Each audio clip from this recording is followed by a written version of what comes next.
Está na moda falar sobre ESG e que turismo é a atividade que mais cresce no mundo. E ainda que a gente precisa preservar a nossa cultura e o nosso patrimônio. Mas como fazer isso na prática? É possível? Bem-vindos a mais um episódio do podcast Uai Turismo.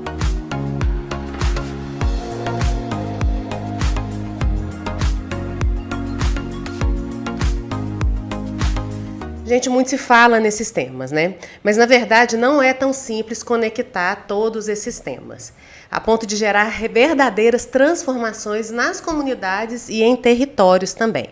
E para a gente falar sobre isso, hoje eu vou conversar com o Biranei Silva, que é geógrafo e especialista em gestão do patrimônio cultural, histórico e meio ambiente com ênfase em turismo e também em empreendedorismo e gestão social. Ele também participou do programa de formação de competências criativas pela UNA e Gerdau, possui MBA em ESG e é consultor de projetos de desenvolvimento territorial a partir dessas práticas e também é nosso colunista aqui no portal Uai Turismo, colunista de cultura. Bem-vindo ao portal Uai Turismo e ao nosso podcast, o Biranei. Muito obrigado, estamos aí. É um prazer te ter aqui, esse ensaio que a gente já fez, né, Bira? Prazer é meu, Isabela, vamos lá.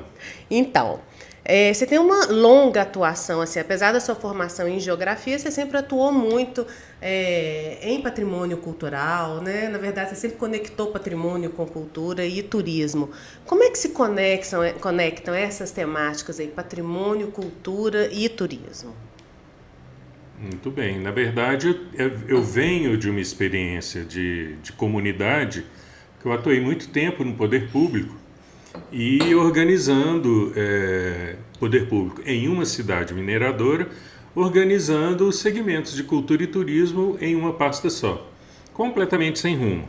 Isso eu estou falando de 34, 35 anos atrás, em 1988, 89, quando a gente percebia que as cidades mineradoras elas precisavam buscar alguma alternativa de desenvolvimento, porque economicamente as cidades iam desenvolver, né, em termos de necessidades e de possibilidades, mas ia chegar o momento que a mineração não ia mais dar conta de abastecer financeiramente o custeio das necessidades desses municípios.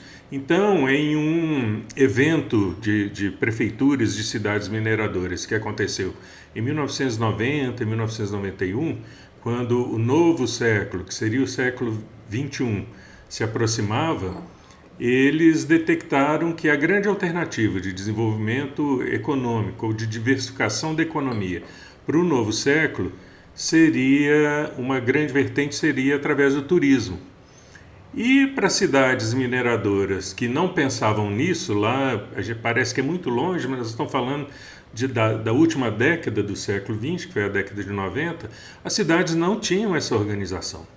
Mesmo as cidades históricas, mesmo com todo aquele contexto cultural, social, de Ouro Preto, de Mariana, de Diamantina, não tinham um pensamento lógico para organizar cultura e turismo como setores produtivos.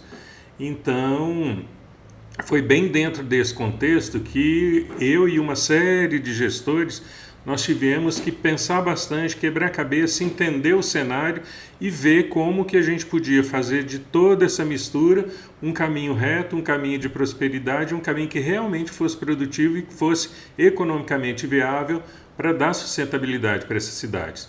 Então, o que a gente tinha em mãos, a gente foi buscar, que era o contexto histórico, o próprio desenvolvimento social de Minas Gerais e do Brasil, a partir de uma linha histórica, mas com pé no extrativismo, com pé na exploração do ouro, e a gente então pegou a realidade da nossa região de quadrilátero ferrífero, que tem uma riqueza mineral muito grande, que é explorada e que vira economia.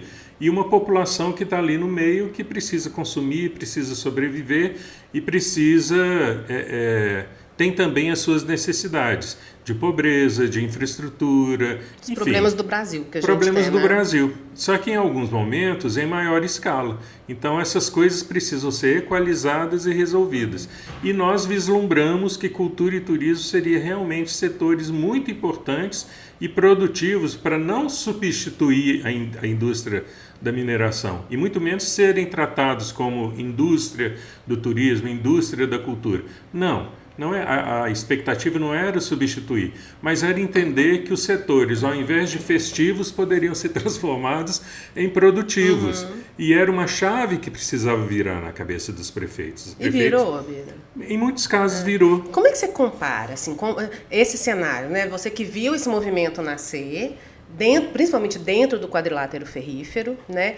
Como é que era nessa época, quando se começou a pensar, e hoje? Como que está hoje? Você consegue fazer essa comparação? É porque naquela época, no finalzinho da década de 80, as referências que a gente tinha de turista era japonês, francês e inglês de máquina fotográfica de calça curta, máquina fotográfica pendurada no pescoço, circulando por Ouro Preto, por Mariana, entrando e saindo de igreja. Que já acontecia. Que já acontecia, era um processo natural. E cultura era estudar música, estudar balé e fazer alguma pintura e tal. E estar numa escola de artes visuais. Né? Mas, na verdade, tinha que ir para o outro lado do balcão e a gente experimentar o lado econômico desses setores. Então foi uma descoberta, não foi? Por isso que eu falo a virada de chave na população, na sociedade civil, na cadeia produtiva, na iniciativa privada e no poder público principalmente, porque os prefeitos eles escolhiam, eles abasteciam as pastas de cultura e de turismo com muito poucos insumos, não tinha orçamento. Era normalmente uma senhora, uma professora aposentada, que ficava ali, fazia um levantamento dos atributos da cidade e ficava tentando promover aquela cidade como um destino, sem ser, porque não estava preparado, não tinha infraestrutura. Já pulavam direto para a promoção sem trabalhar. Exatamente. E aí, quando você começa a entender que o turismo é uma alternativa de desenvolvimento econômico, a gente precisa pensar no fomento e precisa pensar também que setores produtivos que estão dentro desse cenário, que é a hotelaria, que é o setor de abastecimento, transportes, e aí você vai entendendo como que isso tudo funciona. Né? Um exemplo muito bom, eu sou de Itabirito. Itabirito aqui pertinho de Belo Horizonte. Um exemplo muito bom é assim, Itabirito é a cidade do pastel de angu. Então vamos pensar no pastel de angu, vamos entender o modo de fazer do pastel de angu, economicamente. O pastel de angu precisa de fubá, precisa de óleo, precisa de um fogão, precisa de carne, precisa de insumos ali. Então isso tudo custa dinheiro. É nesse sentido de você começar a traduzir economicamente o fazer turismo, ou dar vida, dar sobrevida a um atributo, um ícone aí de gastronomia, por exemplo. Então você precisa pensar em proteger esses valores, você precisa pensar em estruturar uma consciência de preservação de memória coletiva dentro da cidade. Não é uma coisa muito fácil, por isso que a gente fala, 30 anos depois, virou-se um pouco a chave.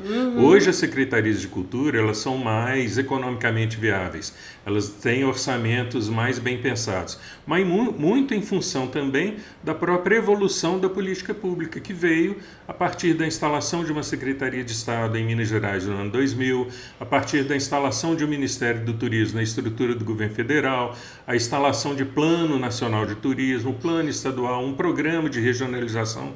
Então foram situações que foram se desdobrando no ambiente governamental que foram obrigando a própria iniciativa privada, ou seja, o setor produtivo que presta serviço, que oferece produtos, e a própria sociedade a entender que já podia parar de qualificar. Quando eu era adolescente, o sonho dos pais era que a gente ou trabalhasse na mineração ou que trabalhasse numa agência de banco. Então era uma obrigação fazer e passar em concurso. Eu não passava em nada. Então, eu fui buscar uma alternativa também, que era, dentro do poder público, eu me situei no setor de cultura e turismo. Eu sempre cantei a vida inteira, então era um ambiente que eu me sentia à vontade e fui me profissionalizar. Eu virei geógrafo porque eu percebi que a maioria das coordenações dos cursos de turismo na academia eram feitas por geógrafos. E eu não queria dar aula, eu queria coordenar, eu queria trabalhar com planejamento, com gestão. Você já atuava, quando você se formou fotógrafo, geógrafo, sim, você já atuava? Já atuava, eu fui estudar tarde, mas foi uma necessidade, porque eu falei assim, não vou fazer turismo, porque também não quero ir para agência, não quero ir para um hotel. Que era o que você achava também na época. Eu fui, então eu escolhi a geografia, porque eu queria entender a Terra, é um vínculo de possibilidades, um leque de possibilidades muito grande, a Terra como um todo. O turismo é universal, o turismo ele não é localizado. Mas a gente precisava também trazer essa crença de que as pequenas cidades, as pequenas comunidades tinham muito a contribuir para atrair o grande fluxo. Eu ficava pensando em Ouro Preto. Itabirito fica no meio do caminho, Belo Horizonte, Itabirito, Ouro Preto. Ia todo mundo para Ouro Preto. Por que ninguém entrava em Itabirito? Será que Itabirito não tinha nada? E aí nós fomos percebendo, faltava organização. Faltava uma visão administrativa, faltava uma organização e compreender o que seria o grande atributo de Itabirito. Onde que o turismo de Itabirito estava, exatamente, né? E ali naquele contexto a gente foi realmente inserindo a atividade turística, a atividade cultural, juntando um setor, abastecendo o outro, trazendo esse casamento bastante produtivo para que a população e o próprio poder público fosse gradativamente entendendo que ali realmente tinha um universo econômico que poderia ser tangibilizado e até dentro de um orçamento público, por exemplo, de uma prefeitura, entender qual que era o impacto daquele movimento que vinha crescendo aos poucos para poder começar a ter efeito comparativo com os royalties de mineração, por exemplo. Completamente diferente, né? A briga é muito descompassada. Se a gente olhar só o número, né, Bira? Mas se a gente olhar outras questões que vão além do royalty e além da remuneração do salário direto, a gente consegue ser mais competitivo dentro do turismo, dentro da cultura. Né? Só que a gente às vezes é muito frio para olhar isso e aí vai só no financeiro mesmo. Você acha que é por aí? Exatamente. E aí foi até assim, bem nesse sentido, até de pensar no econômico, é que eu fui sentindo necessidade de me capacitar cada vez mais. Eu fui entender, se eu quero conversar com comunidades, eu preciso entender esse contexto social. Eu preciso entender como que conversa, como que negocia, como que eu conquisto o ouvido dessas pessoas, pessoas comuns, muitas vezes no interior, sem nenhum tipo de formação, mas que são produtivos, que têm ali... Que é sair do ambiente erudito da arte, da música que você veio, da pintura, da escultura, e ir, por exemplo, para um pastel de angu que faz parte da cultura popular, por aí? E que tem um grupo de senhoras ali que produzem pastel de angu, mas não se veem como mantenedoras. Eu ficava irritadíssimo quando eu perguntava para uma artesã qual que era a profissão dela, às vezes para preencher um formulário, ela falava dona de casa. Eu falei assim, não, a senhora é dona de casa também, mas a senhora é artesã, a senhora está num setor produtivo, faz parte de uma cadeia. O que você produz tem um valor financeiro para ser trabalhado. Mas para poder ter essa conversa, eu precisava entender de empreendedorismo, eu precisava entender da gestão social. Então eu fui me qualificando nesse sentido. Você falou aí da minha formação sobre as competências criativas. Foi um curso interessantíssimo que literalmente caiu na minha cabeça e eu aproveitei muito, porque é exatamente entender a força da criatividade dentro da economia. Que as pessoas falam cultura criativa, economia criativa. O povo inventa muitos nomes e muitos termos. Né? É tudo muito bonito. É tudo lindo. Mas e aí, na vida real? E eu sou chato, eu quero entender assim, tá bom. Mas o que é isso? Como que isso funciona? Porque eu não penso no grande, eu penso no povo, eu penso no pequeno. O que me interessa é ver a doninha do bairro, né? E eu sigo um professor no Instagram que ele fala que o turismo não começa nas cidades, o turismo começa nos bairros. Quando a gente pensa naquele tripé, poder público, iniciativa privada e sociedade civil, que são os três elos que compõem um processo de estruturação de uma região, de uma cidade para o turismo, as pessoas estão ali distribuídas nos bairros, com saberes, com conhecimentos, com habilidades. Com a cultura local. Com a cultura local, exatamente, com as práticas. E a gente precisa aprender a acessar isso tudo, tangibilizar isso em em coisas práticas que possam ser comercializadas, mas não para a gente, é em favor de quem as produz. Né? É uma coisa legal. Assim, eu misturo muito a conversa, mas acaba que é tudo num caminho só. E aí, eu acho que a gente já pode entrar no ESG, porque o ESG, que já existe há muito tempo, na verdade, todos nós já praticamos o ESG, a gente só não percebia isso. O que significa a sigla ESG? ESG na verdade, para o bom português, é o ambiente, o social ambiente social e o econômico. O social né? O social muito pensado na governança, que é no sentido de trazer transparência para as coisas. É muito no sentido de fazer com que todo mundo lide e milite num ambiente de compliance, tranquilo e produtivo também. Né? Então você aprende, por exemplo, eu fiz uma especialização, fui atrás de um MBA de ESG porque era inevitável. Não basta conhecer os conceitos, a gente precisa entender como que se aplica. Né? E como se aplica juntando na sua área de atuação, aí, que é patrimônio, cultura e turismo? Onde você coloca o ESG? Ou está em tudo e precisa só ter o olhar? Como que é isso na prática? Na verdade, Isabela, o mundo está tão estragado que as grandes corporações, as grandes empresas, elas começaram a ser muito, aqui no caso de Minas Gerais, as mineradoras, não tem jeito da gente não olhar para elas começaram a ser socialmente cobradas. Elas têm, usou-se muito tempo, e ainda usa, o termo da responsabilidade social das empresas.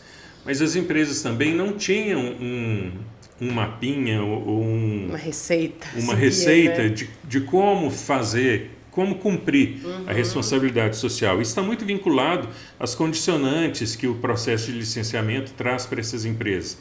Mas dentro daquilo ali existe um universo enorme de atuação que veio aí por 1, 2, 3 décadas, mas que agora resumiu tudo numa palavrinha que é sustentabilidade. Então, quando o mundo para aí para discutir, né, é necessário cuidar da Terra, é necessário cuidar do planeta, porque o ser humano precisa mudar o seu comportamento, aí nasce os Objetivos do Desenvolvimento Sustentável, nasce a Agenda 2030, com um acordo que a Organização das Nações Unidas propõe, os países começam a se comprometer, e só que não pode só se comprometer, assinar um documento, o presidente guarda na gaveta e fica por isso mesmo. Há que se ter realmente o comprometimento é da sociedade como um todo, é do cidadão comum, é do poder público, é do empresário, é do funcionário. Então, eu vou fazer um resumo, eu não vou ficar aqui sendo acadêmico e te explicar ESG na teoria, porque é muito chato e é muito difícil.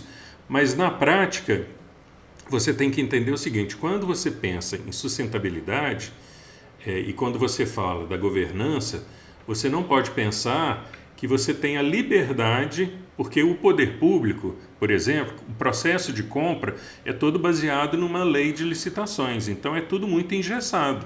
O prefeito não faz o que quer, o prefeito faz o que a política pública demanda e o que a lei de licitações permite. Né? E a gente imagina que numa empresa privada, o dono da empresa compra, faz, demite, admite do jeito que ele quer. Não é mais assim. Existe agora um compromisso com a sustentabilidade, um compromisso com a transparência, um comportamento ESG que precisa ser garantido, que ele precisa entender o mercado. Então, por exemplo, se eu quero ser um fornecedor de uma grande empresa e eu tenho essa competência, eu preciso, antes de mais nada, entender quais são as exigências dele para que eu consiga me adequar ao quadro de fornecedores que ele tem. Por isso que uma das condições das condicionantes que as empresas de mineração, por exemplo, têm é qualificar o fornecedor local. Porque não adianta uma grande empresa obedecer os Objetivos de Desenvolvimento Sustentável, criar programas e ações que vão contribuir com a execução daqueles programas no âmbito das metas nacionais e das metas globais. O negócio é meio complicadinho. Aí é uma coisa que eu fico pensando, assim, acho que todo mundo pensa, né? Quando se fala em ESG, na cabeça, acho que da maioria das pessoas vem aí sustentabilidade. E sustentabilidade ainda se pensa muito sustentabilidade ambiental, né? Por mais que a gente saiba que é uma temática muito mais ampla, que a gente precisa da sustentabilidade também social e econômica, e aí a gente consegue ter. Mas quando se fala assim, inicialmente se pensa em meio ambiente. E aí, quando você fala, por exemplo, que as mineradoras estão capacitando ou buscando fornecedores que cumpram esses papéis, né, dentro de suas atuações aí, contribuindo para a sociedade. E do lado, a gente tem uma empresa que é essencialmente extrativista, né, e por mais que a gente saiba, no caso do minério de ferro, ou de qualquer tipo de extração, a gente sabe que a gente precisa, mas ela não é sustentável do ponto de vista da palavra mesmo. Ela não se sustenta. Tirou, acabou. Tanto que o ouro acabou, né? Tanta coisa acabou. Acabou nada, né? Mas perto do que a gente extraía, claro, né? Claro. Acabou. Volume. Né? Em volume acabou, minério de ferro está indo para esse mesmo caminho. Por isso essa conversa lá no início da década de 90. Não é controverso uma mineradora buscar isso dos seus fornecedores, sendo que a essência dela não é atuar dessa forma, ou estou errada? Não, ela atua dessa forma sim, ela consegue atuar de uma maneira sustentável. Mesmo com essas questões todas de barragem, de rompimento, disso tudo, como é que é isso? Mesmo sabendo que você não é da mineração, tá? Mas eu queria uma visão sua, uma percepção. Eu nem penso só em mineração, elas precisam atuar dentro desse contexto. Na verdade, ESG, a gente fala do econômico, do ambiental e do social, da governança. Então a gente pensa em equidade, em salário justo para todos os gêneros, a gente pensa em inclusão, né? que é criar cadeias de empregos para o deficiente, físico, seja lá o que for, para mulheres, manter um número no quadro de gestores, né, que eles falam no alto comando, um quadro de feminino, de comando, trazer salários compatíveis com salários masculinos para aquele quadro também. Você ter pessoas eu não sei falar as letras todas, mas do LGBTQIA+, e aí eles aumentam uma letra por dia, mas assim, é nesse contexto de você realmente entender o mundo, a dimensão do mundo, o envolvimento do mundo e trazer um ambiente de normalidade, de serenidade, de justiça social e de muita responsabilidade financeira e acabar, extirpar com essa mentalidade de corrupção, né? Porque não dá. Então, assim, quando é uma condição, por exemplo, para eu ser fornecedor de uma grande empresa, eu preciso cumprir determinados processos, o principal deles é passar pelo crivo da corrupção, que é o tal do compliance. Porque realmente não casa, não vale, assim, sabe? Assim, não adianta eu pregar uma coisa e ir lá e comprar de uma empresa que descarta o lixo num curso d'água que abastece uma cidade. Pois é. Coisas nesse sentido. Então, isso tudo tem que ser observado, isso tem que ser monitorado, isso tem que ser visto. Existem hoje as pessoas que fazem as suas as matrizes, né, de materialidade. Então, a própria empresa cria hoje um setor específico dentro dela que fala assim, isso é cabide de emprego. Pode até ser, mas se você tem que cumprir esse papel, você precisa de ter gente ali que entenda o que ele está fazendo e vire para o presidente da empresa e fale assim, meu senhor, o senhor está tendo um comportamento errado e a nossa empresa vai perder no universo lá do mercado nacional e internacional, se a nossa imagem ficar comprometida nesse sentido. E cada vez a imagem vale mais, né? Cada vez a imagem vale mais. E tem N casos no Brasil, assim, desastrosos de grandes empresas. Também não cabe ficar citando aqui, mas a gente sabe como que despenca no universo econômico, lá nas bolsas, nas ações. E isso tem vai em cadeia. Porque quando despenca uma grande empresa, vem um leque de pequenos fornecedores junto com ela. Agora, realmente qualificar, as pessoas precisam entender esse processo de sustentabilidade como um todo. Não adianta uma andorinha só fazer verão, todas têm que fazer. Né? que é esse caso. E o ESG e os Objetivos do Desenvolvimento Sustentável vêm dentro de uma Agenda 2030 da ONU, inicialmente com 17 objetivos, que passa pela mulher, pelo fomento econômico, passa pela sustentabilidade, redução da pobreza. Redução da pobreza, exatamente. E existe um quadro de metas, se eu não me engano, são 169 metas distribuídas nesses objetivos mundiais que o mundo precisa cumprir. Por isso que a gente não fala, eu estou batendo a meta do ODS 1, do ODS 5. Não, eu estou contribuindo para que aquela meta seja alcançada. E um grupo de estudiosos também no Brasil pegou essas metas internacionais e nivelou para o âmbito nacional e trouxe também uma série de expectativas para que dentro do universo de 2020 e 2030 a gente consiga, em conjunto, contribuir com algumas ações que estejam dentro desse universo das 17 ODS, que inevitavelmente, se eu estou ali criando ações para contribuir, se eu aumento o quadro feminino dentro da minha empresa, se eu emprego mais pessoas com necessidades especiais, se eu cuido mais do tratamento da água, se eu crio um reaproveitamento, se eu crio uma política de usar mais o copo que não é descartável para uma coisa mais durável.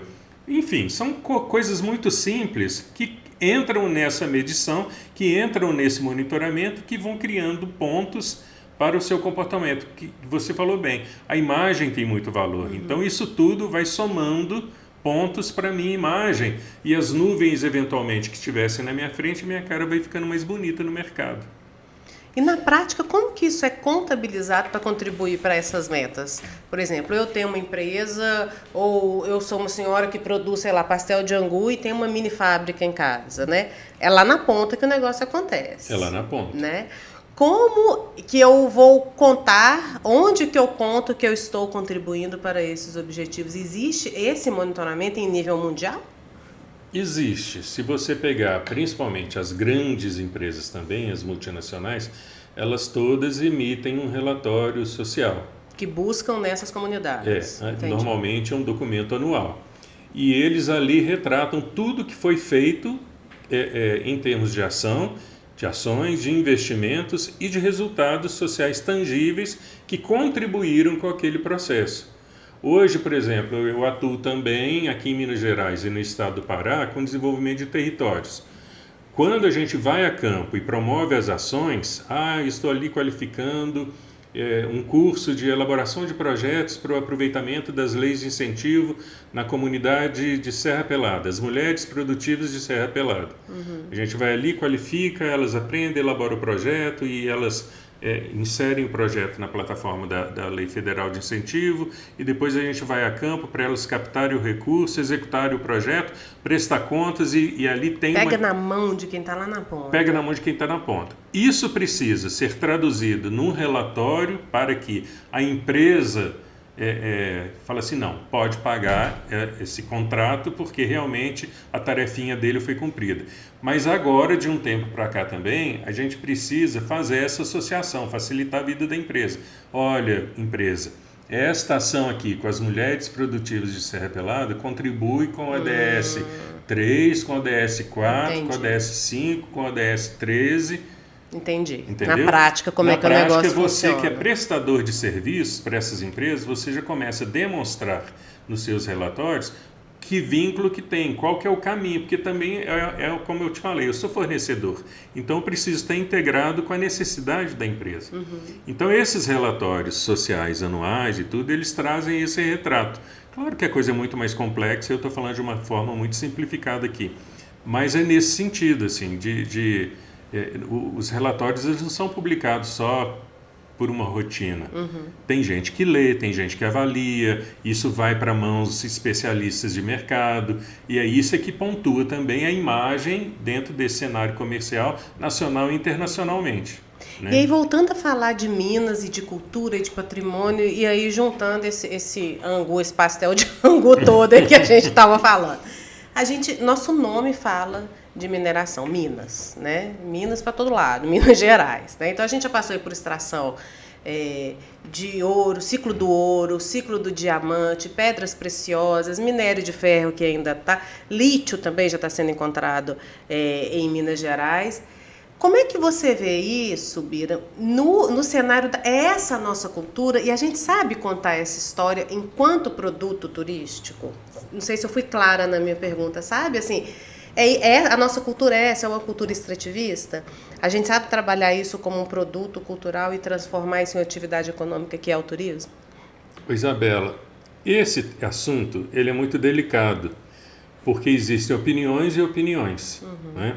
Mas hoje eu quero a sua com a sua expertise. Eu sempre tento lidar com esse assunto de uma forma bastante objetiva, bastante pragmática.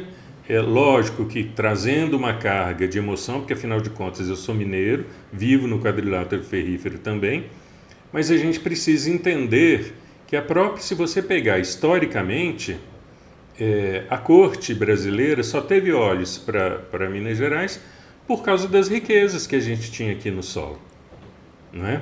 Se você pensar que no século XVIII Ouro Preto chegou a ter 230 mil habitantes, era por causa de Ouro Preto? Era por causa de Tiradentes? Não, era por causa do ouro que tinha ali, era por causa das riquezas e da possibilidade de enriquecimento. Olha o que foi a história de Serra Pelada no Pará no finalzinho da década de 80 e década de 90.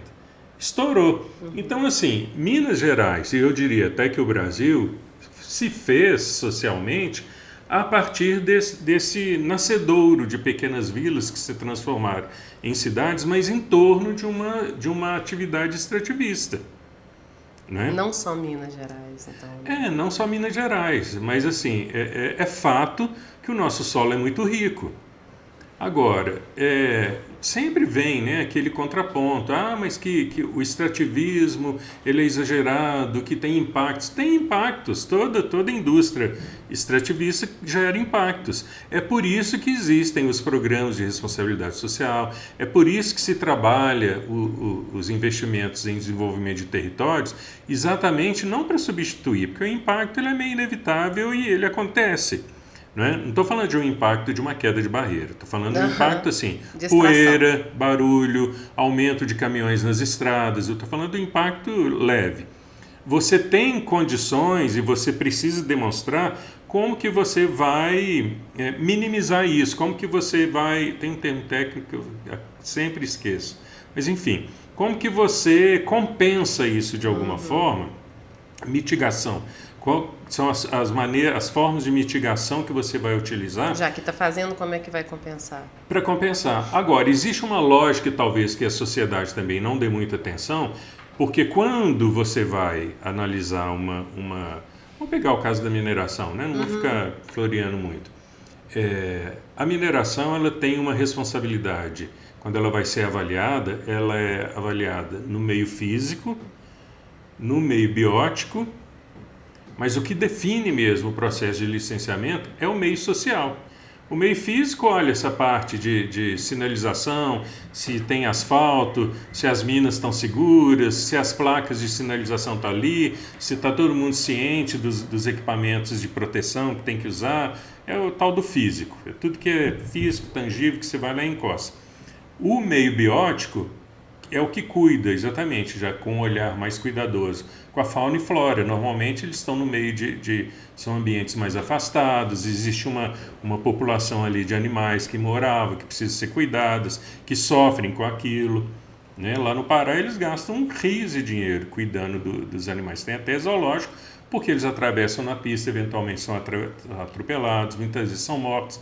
Então tem que ter um cuidado com fauna e flora, principalmente, até porque quando você corta o cabelo de uma montanha, né, ela fica careca, então você precisa recuperar aquela vegetação, falando de uma forma bem descontraída, mas é isso que acontece.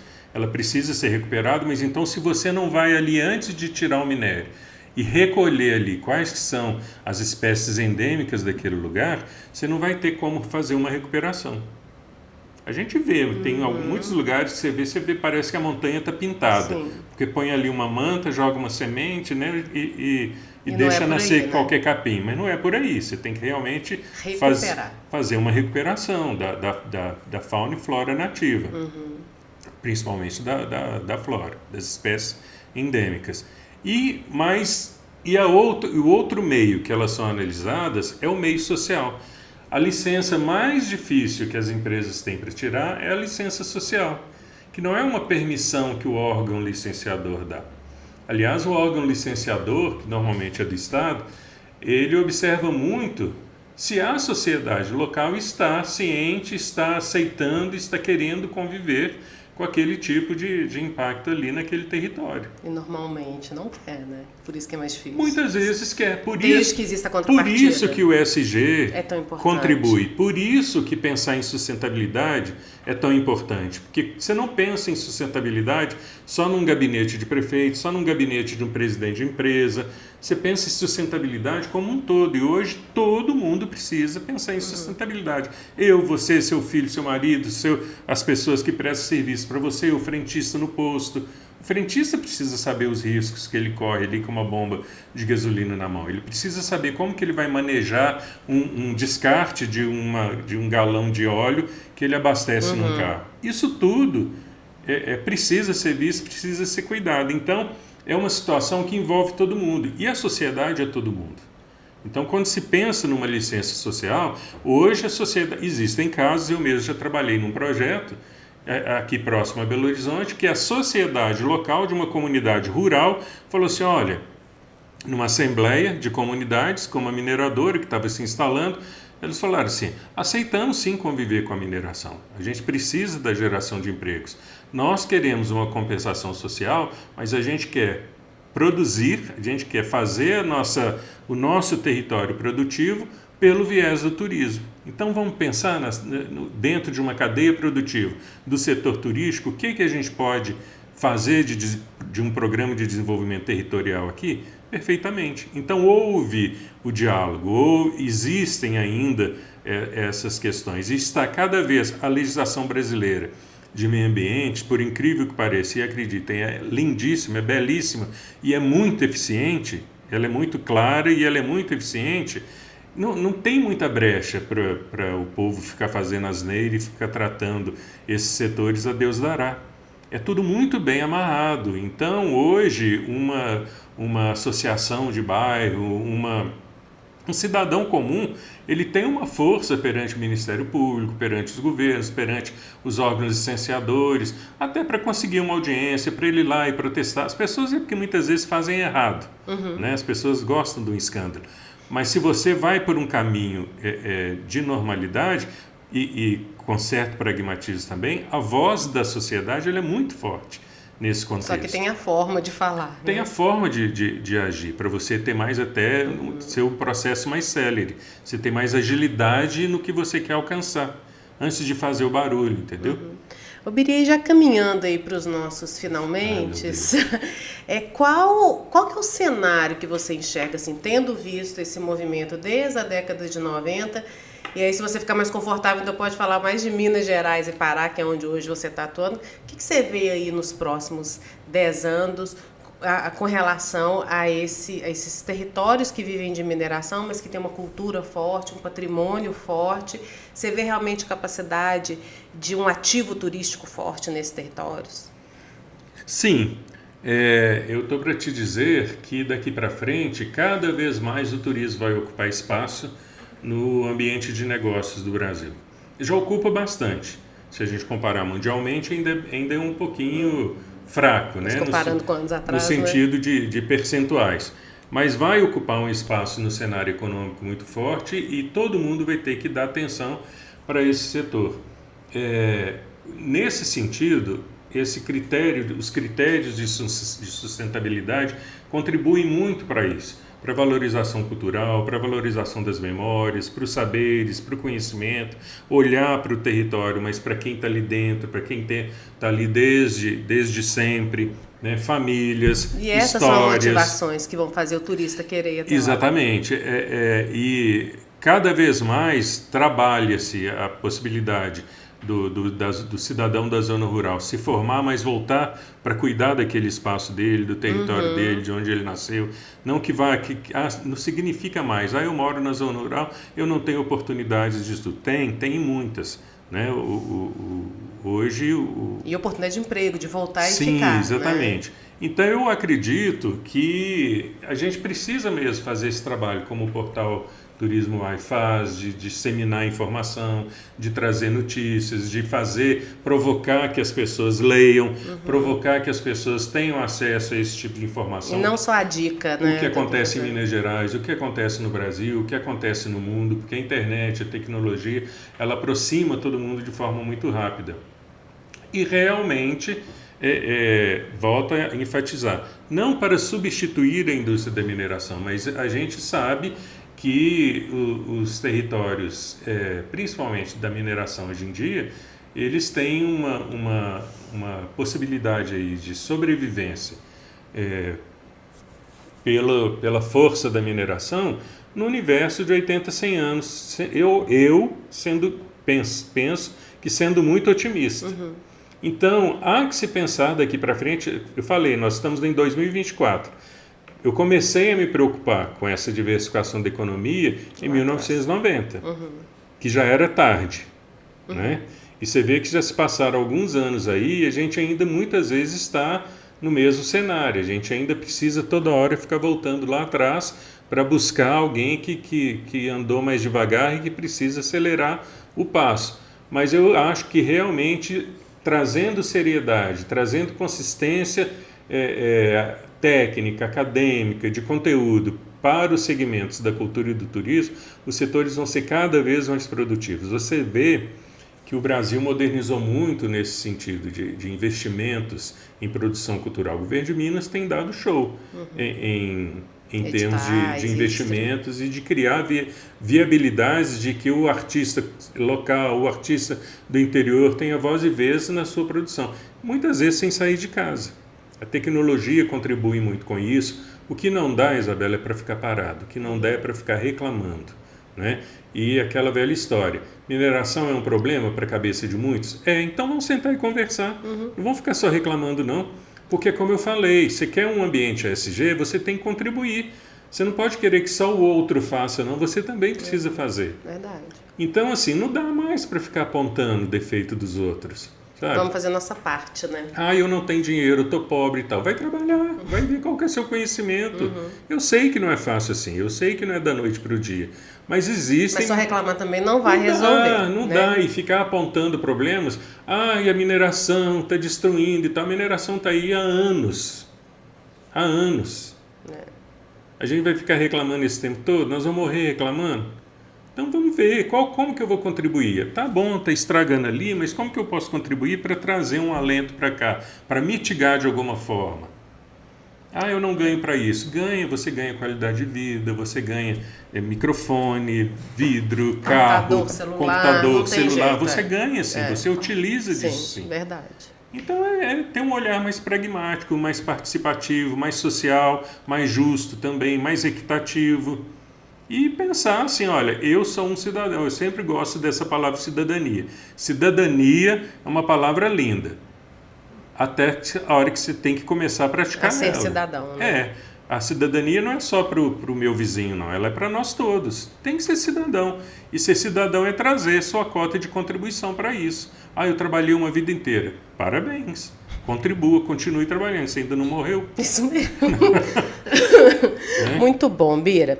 E aí, pra gente finalizar aqui, eu sempre gosto de perguntar, a gente viaja muito, trabalha muito, você vive praticamente numa ponte aérea, né, entre Minas e Pará, mas quando você está de férias, nessa hora de descanso, no seu momento de descanso, o que você gosta de fazer?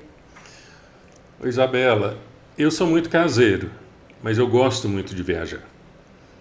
Só que quando eu sempre programo minhas férias, vou te dar um exemplo, as minhas últimas férias foi fazer um benchmarking na Serra Gaúcha para entender como que funciona esse mecanismo de turismo mesmo. É difícil a gente trabalhar com turismo assim, desconectar, né? Porque eu consigo me divertir, né? Mas ainda assim pensando e refletindo. E eu não fico esperando ninguém pagar para mim, não. Eu faço esse investimento. Eu vou fazer uma viagem, então eu vou comprar um benchmarking, que eu vou me divertir, vou comer bem, vou dormir bem, em hotéis bons e tal, mas eu vou aprender também. Então, ainda aprender pode ser prazeroso, né? Exatamente. Então, eu estou bem com essa pegada. Eu fico atrás de de destinos que vão me dar alguma oportunidade de aprendizado, diversão e boa comida. Porque somos mineiros, lógico, né? Exatamente. Miranei, queria te agradecer muito pela sua presença aqui.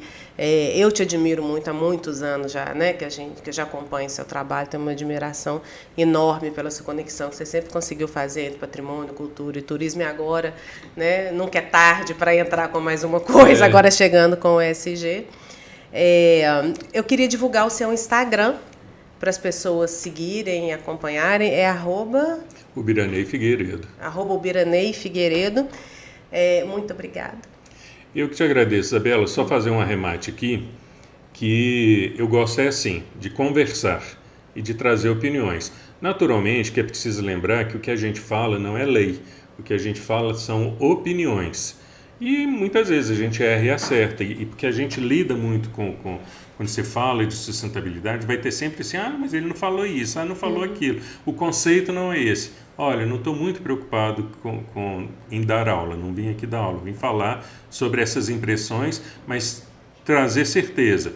Todos nós temos que ter esse compromisso com um mundo mais sustentável, com um mundo mais real, com um mundo mais factível. Então, não espere o outro, faça sempre a sua parte. Lembrar disso. Isso aí, muito obrigada. Eu é que agradeço. A você eu quero te convidar para conferir a coluna do Ubiranei todo sábado. Ele fala de cultura, fala de ESG, ele faz essas conexões. Você vai poder se aprofundar mais no tema, nosso tempo aqui acaba sendo pequeno.